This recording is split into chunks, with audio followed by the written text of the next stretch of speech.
આપણા યશસ્વી વડાપ્રધાન અને વિશ્વ નેતા નરેન્દ્રભાઈએ હંમેશા શિક્ષણને વિકાસનો મુખ્ય આધાર ગણ્યો છે અને એ આધાર ગણવાના કારણે જ એમણે શિક્ષણ ઉપર જ્યારથી એ અહીંયા મુખ્યમંત્રી હતા ત્યારથી જ શિક્ષણ ઉપર ખૂબ કામ કર્યું અને શાળા પ્રવેશોત્સવ હોય કે કન્યા કેળવણી હોય એ બંને ઉપર કામ થવાના કારણે આજે ગુજરાતમાં જે ડ્રોપઆઉટ રેશિયો 34% 38% જેવો હતો એ આજે ઘટીને 2% થયો છે. ખૂબ મોટો ચેન્જ એના કારણે આવ્યો છે અને ભણતર જ દરેકે દરેક જણ માટે ભણતર એ આવશ્યક નહીં, જરૂરી છે, કમ્પલ્સેશન છે.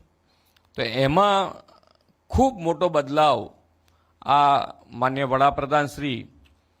અને એ વખતે જ્યારે મુખ્યમંત્રી હોય અને મુખ્યમંત્રી પોતે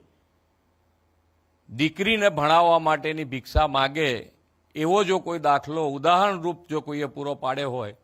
તો એ આપણા માન્ય વડાપ્રધાન શ્રી આખા દેશમાં આ ઉદાહરણ પૂરું પાડ્યું કે મુખ્યમંત્રી ભર ઉનાળે દીકરીઓને શાળામાં પ્રવેશોત્સવ અપાવવા જાય એ ઉદાહરણ માન્ય વડાપ્રધાનશ્રીએ અને શિક્ષણ માટેનું કમિટમેન્ટ એમનું જો પૂરું પાડ્યું હોય તો એ માન્ય વડાપ્રધાન શ્રી નરેન્દ્રભાઈએ પૂરું પાડ્યું છે.